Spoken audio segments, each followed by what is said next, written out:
Yeah, we're going to the river, y'all. Welcome back to the hottest show in the galaxy. It's the Karen Hunter Show, and we are here on SiriusXM Urban View, channel 126. You know, I watched this documentary on Netflix several months ago, and I was immediately intrigued, disturbed. It was a lot of things, and I was curious because I'm curious by nature. So when I had the opportunity to actually sit with this gentleman, I was like, yes, absolutely. And I said, get me Roger Stone, because that's the name of the Netflix documentary. But he has a new book out. It's called Stone's Rules: How to Win at Politics, Business, and Style. Let me welcome to the show the one and only, the incomparable Roger Stone. Thank you very much. Thank you for being here. Delighted to be here. Yeah. In Get Me Roger Stone, you have these rules. Yes. A lot of people credit you as the architect for the Donald Trump victory. That's really not true. I may have been the first one who thought of the idea of his running for president. He doesn't listen to anybody. He is his own man. He does it his way, and he ran his own campaign. There's no Karl Rove, puppeteer in the Bush, like in the Bush days. He is very definitely his own man. But you're so, and I've watched you, Roger Stone. So while you're modest, you've been a student of this political game since you dropped out of school. Even before that, you understood something with Kennedy. In your school, you did a little mock election, and you got the kids to vote for Kennedy because of the hair, right? So you understood the nuances that politics is not really about issues, whether somebody's right or wrong.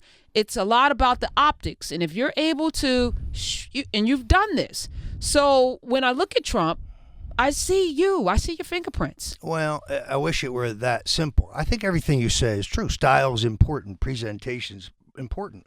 We live in the television age. If you asked me to identify, for example, the Republican whose views are closest to mine, I'd have to say Rand Paul. Anti-war, pro-civil liberties, pro-marijuana, pro-freedom, suspicious of big government, but doesn't want to waste tax dollars, doesn't want to spend and waste money, likes low taxes. Unfortunately, look at him. He's not a television candidate. He doesn't have the look. But is it the look, or is it that there's something in his character? Because recently Rand Paul got his ass beat by a neighbor that I'm still confused about. Did you see the story? It's troubling. Did you see the story? What man? Who could come into your yard, Roger Stone, and whoop your ass on your own property? Well, it'd be more troubling why is somebody shooting a Republican congressman, attacking a Republican senator in the streets? There's no place for violence. That seemed personal, though. I agree with you. There's no place for violence, but I'm saying that seemed personal, and how he handled that. I'm like, that was strange. It wasn't very alpha. But let's go back to your question. I think what I understood was Trump's potential appeal. I thought that the time would come that people would want somebody who was independent of the joint Bush-Clinton neocon war machine, war on drugs, big government, let me listen to your phone calls, government that we've had. The Bushes and the Clintons and the Republicans and the Democrats working together, what have they gotten us? Endless foreign war, where our inherent national interest is not clear. Erosion of our civil liberties, listening to our phone calls, collecting metadata on us, listening to our texts, trade policies where all the jobs leave America because they're one-size-fit-all multinational trade deals as opposed to doing one-by-one deals that are best for both sides. Economic policies where there are no jobs. Kids get out of college, they got to move back in with their parents because there are just no opportunities. This is what the Bushes and the Clintons and the Republicans and the Democrats together have given us. And what we needed was somebody independent of all that, not tied to any of it, not committed to it. Somebody who is really rich, so they weren't bought by somebody, therefore doesn't owe anybody. Somebody who can think outside the box. And so you find a candidate who has been bankrupt 6 times, who owes a lot of people, who has questionable practices, who has given us a record $2 $21 trillion debt for the first time in history, who has never really politically leaned anywhere. He only leaned towards himself, and he won. And is beloved by half of the people because of who he is. So everything that you're saying is still not about policies, Roger Stone. It's about optics. When did I say he was perfect? He's not perfect. It's not about being perfect. He's but just he's better than anything else. He's against everything that you just said. Well, no, that's not true. Civil liberties. He does. Come on now. No, wait a minute. Let's take them one by one. Who was it who tweeted a week ago? Time to get our troops out of Syria. You see, this is why. While he's picking fights with North Korea now, he's friends with them. So that's what I'm saying. It's a schizophrenic. Like this week, and then it's Iran, which could send us into the war. Let's take them one by one. Everybody said his saber rattling in North Korea would cause a war. You know what it caused? Them to come to the table. They're on the cusp of a deal. Let's not prejudge it until it either. No, give the man his due. Here's what I'm going to say.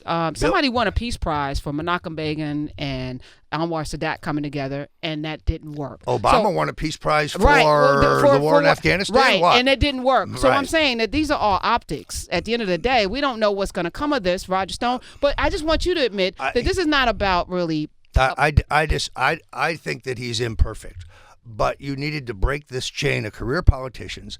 The insiders now try to get him off his moorings. A lot of the stuff, for example, his defense of torture in his CIA nominee. Why is he nominating this woman? She is part of the Bush-Cheney phony Iraq war crowd. This is the people he ran against for the nomination and who tried to stop him. So I'm glad you said that, because what I find fascinating about you is you're mercurial, you're interesting. You're interesting. You're an interesting guy. You do a lot. You think a lot. You are entrenched in this.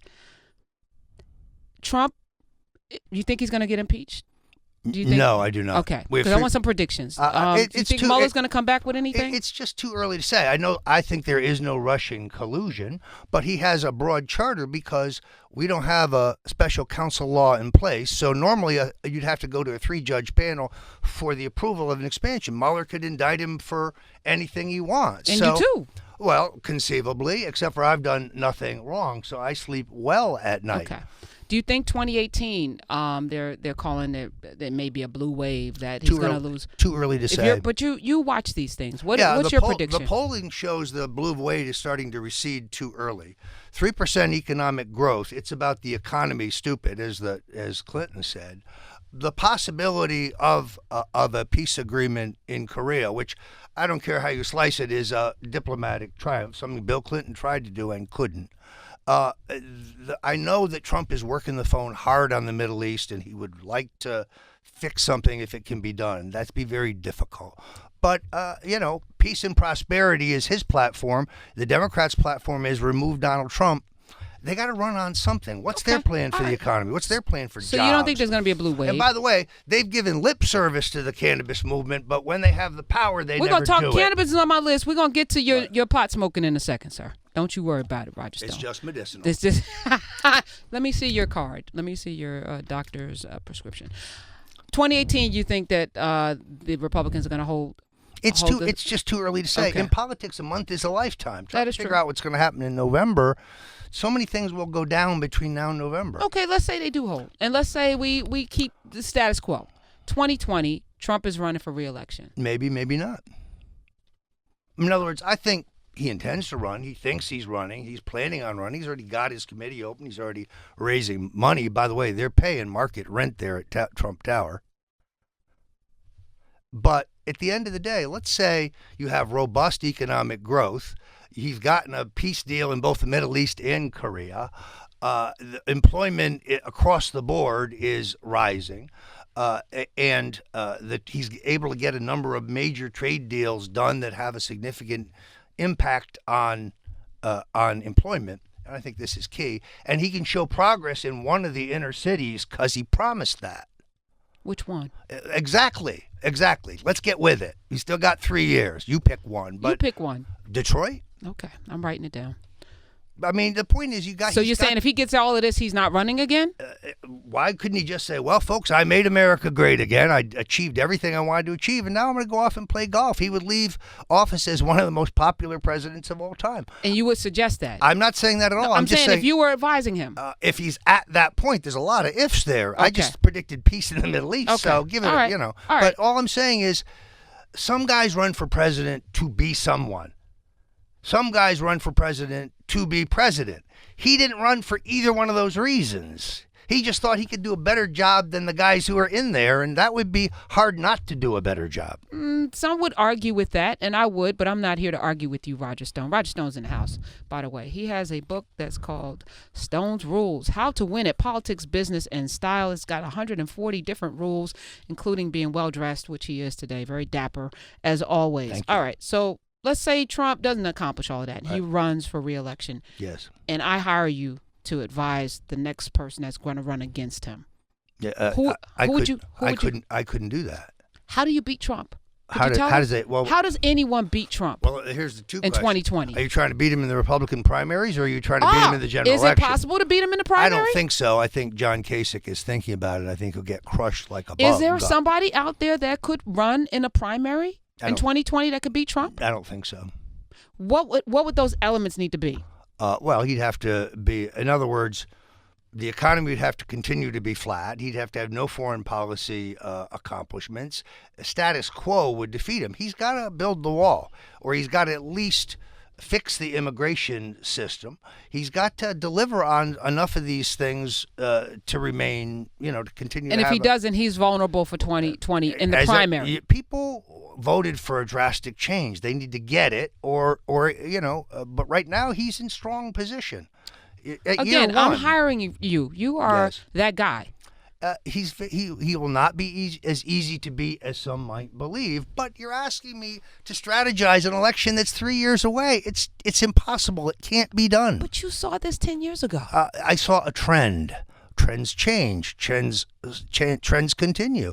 You have to see where the country goes. I'll say this. If he allows Jeff Sessions to bust people for smoking state legalized medicinal marijuana, he will lose the votes of millions of young people and libertarian-oriented voters who voted for him the first time based on that promise. And look at the states where that is. They're all close states where he won by a hair. So Jeff Sessions could take Donald Trump down. Did you see Cynthia Nixon? She's running for governor. Yes. I like any candidate named Nixon. I heard that you have an affinity towards Nixon. Do you see what she's calling marijuana an opportunity for reparations, because marijuana has been used to incarcerate so many people, particularly those in the African American community, and now that we're legalizing it all over the country, and you believe it should be legalized federally, if I'm not mistaken? Yes. Yeah. That it's time for us to look at set-asides for people who have been disproportionately impacted by marijuana. What do you think about that? First, a number of these laws about the mass incarceration are still in place. The Rockefeller drug laws in this state were the worst in the country.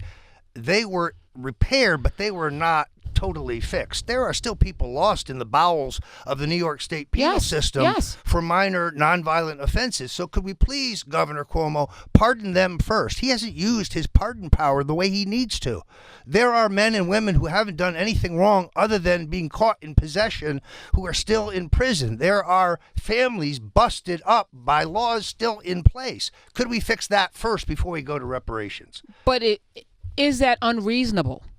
The notion that people should be repaired. Why do you struggle with that? Because I think treating any one group of citizens different than treating others if you've now told the world this is no longer a crime, and you've never thought it was. Let's be clear.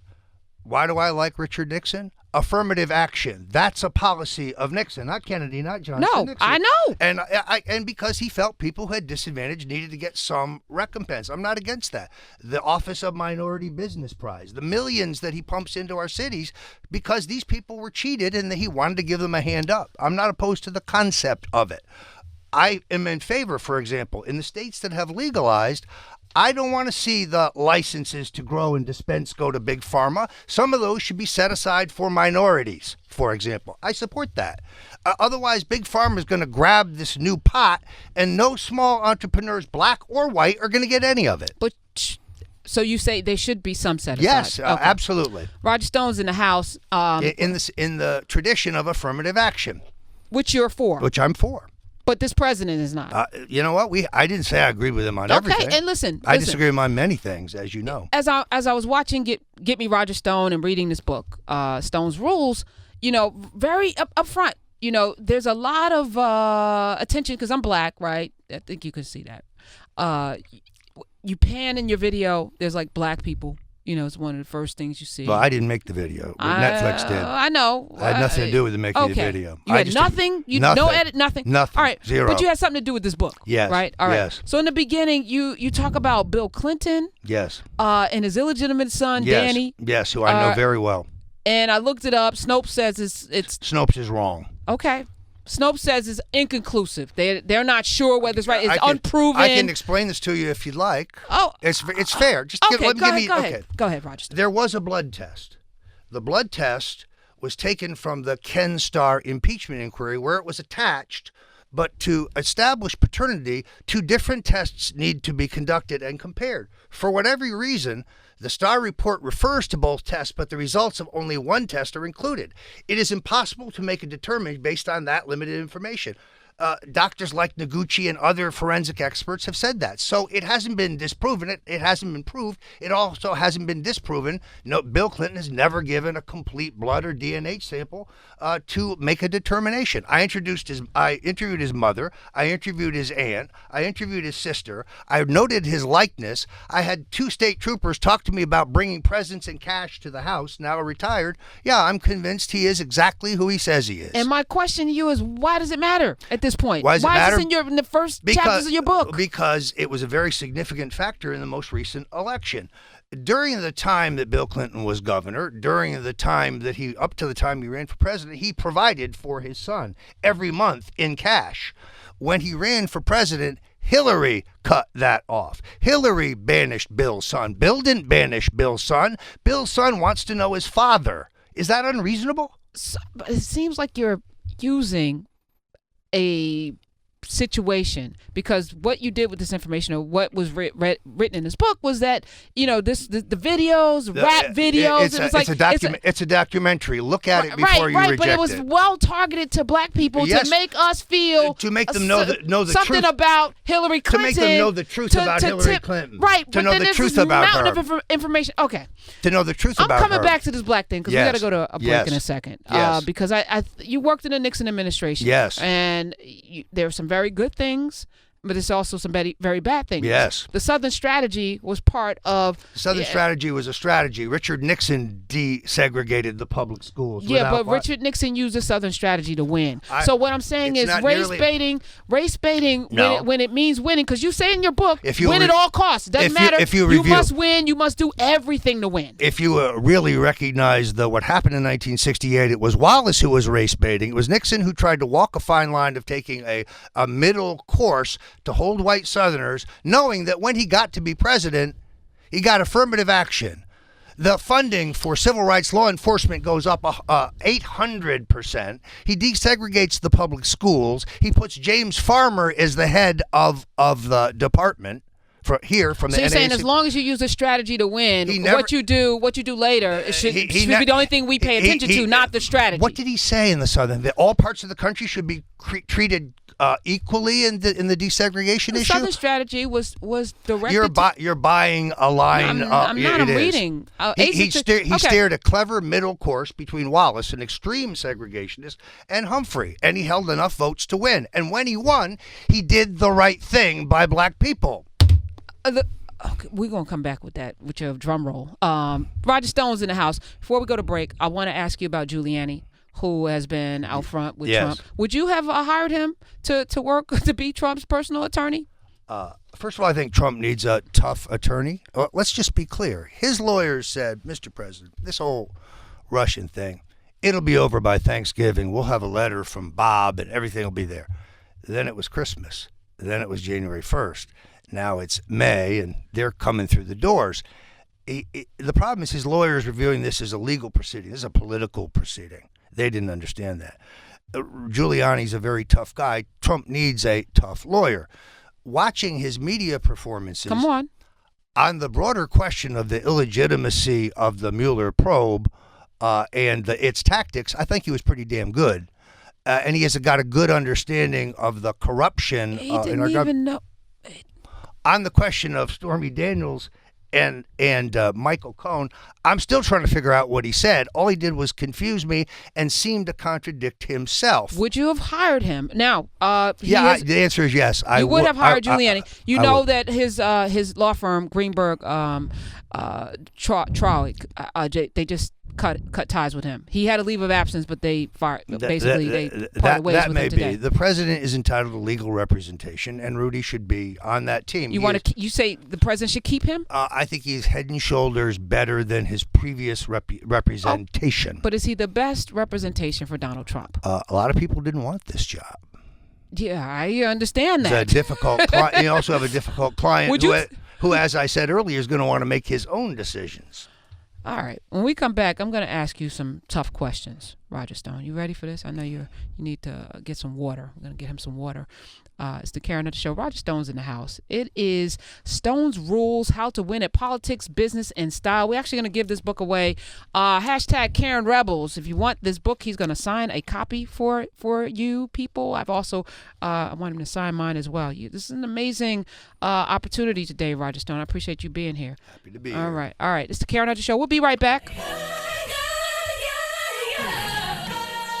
Welcome back to the hottest show in the galaxy. It's the Karen Hunter Show. We're here on SiriusXM Urban View Channel 126. I'm sitting with the one and only Roger Stone. Get Me, Roger Stone is the documentary on Netflix, and Stone's Rules is the book that is out right now. 140 rules on how to win at politics, business, and style. Roger Stone, before we went to a break, I was getting into this race thing because for me, I think this country is hyperly divided and it's unnecessary. And I'm going to put it not at the seat. I don't blame Trump for that. I think Trump is a symptom. But I do think that Southern strategies, what Ehrlichman said, which we don't talk about. So, yeah, Nixon did all of these great things. My dad was a Republican, lifelong Reagan Republican. With all due respect, don't talk about. I'm a plaintiff in a lawsuit against the federal marijuana law, and I testify as to. Did you see what John Ehrlichman said? I testify as a witness to that statement in a federal court. Okay, so you know that it was said. Yes, I do. So Ehrlichman, for those of you who are not, he lied about a lot of things. John Ehrlichman said. He said, and he was one of Richard Nixon's aides and also part of his domestic strategy, that we were going to pump marijuana into the hippie population, and we were going to pump heroin into the black population, and then we were going to criminalize and demonize those leaders. Right. And he said all those things. But it happened. Right. And John Mitchell said he's a sneaky son of a bitch who says all kinds of stuff that isn't true. But it happened, though. Well, it did have those. Because black folks weren't flying planes of cocaine and heroin into our communities. Right. So if you've read any of my books, is anybody a more virulent critic of the war on drugs than I am? It was Nixon's biggest single mistake. But somehow you seem to separate drugs from race. No, not at all. Okay. This is the drug war has had a disproportionate, unfair impact on black people. There's no question about, and poor people. There's no question about that. I'm talking about jobs for the inner city. I'm talking about opportunity. I think that the drug war was a mistake. You can't talk about you. I'm not talking about you, Roger Stone, but you've bolstered a candidate who at the same time is so disrespectful and disparaging of black people. What do you have to lose? 76% of black people are not living in poverty. Number one, right? African-American women are some of the most educated in the country of any group. And African-American unemployment is at the lowest time now because than it's ever been in Obama. Nonsense. No. Nonsense. It's math. No. Can we, listen. The rising tide lifts all boats. No. You can't say the black people went up because of Trump Obama. is accountable for 1%. That 1% drop. Obama dropped it from 14. Nonsense. These are facts. That's false. It's not false. These are numbers. That's not true. That's not true. It is not true. Where are your facts? I can pull out your facts. Can we print out the facts, please, sir? No, these are facts. 3%. I've been black my whole life, and under Obama, I watched unemployment go down to black community. How long have you been black, Roger Stone? The cut in regulations and taxes are what is moving this economy. 1 point. 1 point. Right. That does not make better than Obama was ever able to do. Dropped it 10 points. Are you kidding me? Than Obama was ever able to do.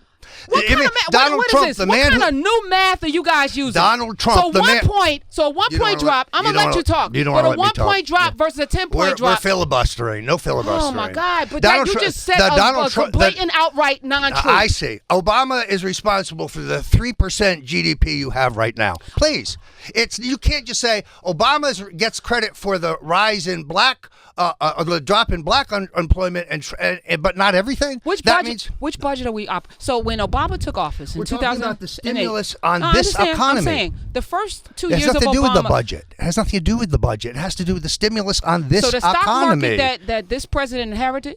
This is all Trump. The one you said was going to crash and has soared. I never said that. Your allies. Who are my allies? Look, Roger Trump. And by the way, Roger Stone. I called you Roger Trump. That's Freudian. So, yeah. Who are my allies? So to go back to your other claim, I want to know who my allies are. Maybe you forgot when Donald Trump said in Playboy he wanted to end the war in drugs. I want to know who my allies are. Those on the left who buy that same line. I'm a registered Republican. It doesn't matter.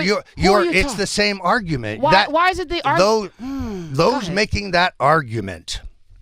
That the factual one that I just made? Those making the argument that Obama is responsible for the current economic climate in this country. Are facts. It's not so. It's based on the current stimulation of the economy and the cuts in regulation. Okay, so let me ask you. Yes. This is nature. All right. You plant a seed today.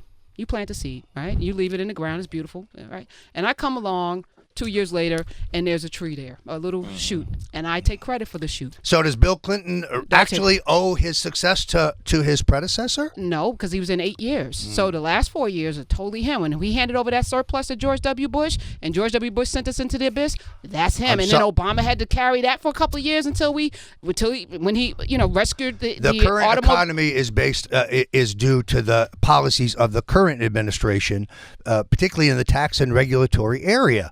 We disagree about this. I'm not going to agree with this, so let's move on. We are. I was going to suggest the same thing. All right. All right, let's get back to this race thing. All right, because this president has used this as, and I believe, when we talk about Charlottesville and other places in this country, there's a climate. Every day I'm looking at a video of black bodies being assaulted by police and a president saying, when you see them rough them up, knock their heads, when you put them in the cars, there's a climate. Yeah. Rhetoric matters, don't you think? Yes, I don't like any of that. I got to be honest with you. So how do we stop it? Well, look, there's still a struggle over this presidency. Recognize when you become president, all of a sudden these people who were never for you show up and say, you don't know how this works, let me give you advice. When for example, in the campaign, in the closing weeks of the campaign, where based on talking about jobs and economic growth, Trump is doing much better in the black community than Romney and McCain. Much better doing. That's another lie. No. It's not a lie. Let me just finish. Go ahead, please. Finish. It's a minimal increase. He runs 2 to 3 points ahead. And then Trump comes out and says the Central Park muggers were guilty, which has been disproven. I wanted to vomit when he said that. Because all of the talk about jobs and economic opportunity, I feared would be wiped out by that comment, which I disagreed with. This idea that you have to agree with everything he says, I don't. That. And you wrote this in the book, and yes. I flagged it because you said that Trump did better with African Americans. Yeah, but McCain, hold on. McCain was running against Obama, who got 93% of the black vote. Correct? Hold on. So, if math is math, right. You are doing percentage points better not running against a black. It's the apples and oranges. You're running against Obama, who got 93 and then 96% of the black vote. You're going to get a higher percentage when you're not running against Obama. I agree. Didn't Hillary find that out the hard way? But then Trump didn't do better than Bush, who got 11%. He didn't do better than Nixon, who got 9%. So apples to apples, Trump actually didn't do better among black people. If I may, city of Detroit, 4% better than Romney. City of Milwaukee, 4.5% better. City of Richmond, 3.5% better. Now, when you only running against a black person. Immaterial. It's not immaterial. Let me explain why it is.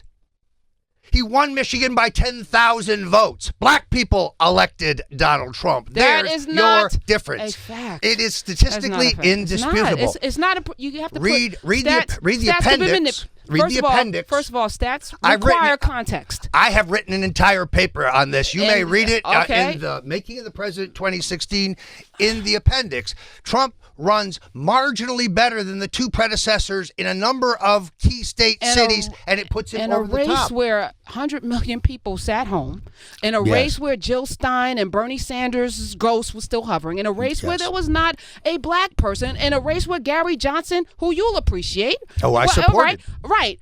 So it's not an apples to apples comparison. You're trying to look at the entire country. I'm trying to look at the 4 states that tipped the election. Where Hillary failed miserably. It was a horrible candidate. Right. We can sit here and argue. We're not going to agree with that. We're not going to agree. But I want to get to a point. I asked you a question for a reason. Because her strategists believe, with no foundation, that she's going to run as well among black voters as Obama did, which is impossible because he is an iconic figure. Right, and it was stupid. And I've said this on these airwaves. But what I'm getting to is a climate in this country that we need to fix. Because if we don't, I believe we're going to go the way of Rome. I think race is going to be our end point. And I don't know if you agree with me. Do you think we have a race problem in this country? Yes, and we need to fix it. I'm from the party of Lincoln. Me too. We need to fix it. Look at that. Okay, party of Lincoln. Did you just hear him say that? All right. So let me ask you this. You have a tattoo on your body? Yes, I do. Yeah. Have you shown this to people? It's been seen. Can I see it? No. Come on, Roger Mrs. Stone would be very upset if I did is it in a private place? No, it's in the middle of my back about the size of a grapefruit, making me the only man you know with a dick on the front and the back. That left me speechless. I don't even know what to say about that. It's a good applause line for the. Give him some applause for that. Thank you very much. I think I didn't. It looks so. So why do I have this? It's very simple. It's not really a political statement. It's a daily reminder that in life, when you get knocked down, when you lose, when you're expected to win, when you're counting on winning, you put everything into it and you lose and you're dejected and you feel defeated, get up off the canvas and get back in the game. Nixon's story's about resilience. They knocked this bastard down 5 times and he keeps getting up. That's persistence. That's resilience. That's very American. It's a reminder that you got to fight every day. That's why I have it.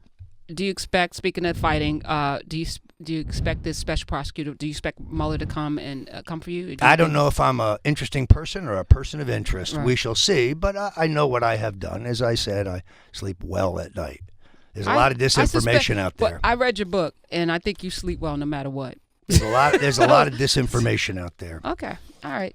Will you come back when you're on your next tour? Will you come back through? You have a seat at this table. I would be delighted. Okay. It's been a pleasure meeting you today, Roger Stone. I know my producer likes your stance on marijuana, which we had a whole thing we're going to do, but you got to go. Appreciate you. Nice to meet you. Thank you so much. Okay. Roger Stone, Stone's Rules, hashtag Karen Rebels. You can do that on Twitter. He's going to sign a book for you guys. And thank you again for being here.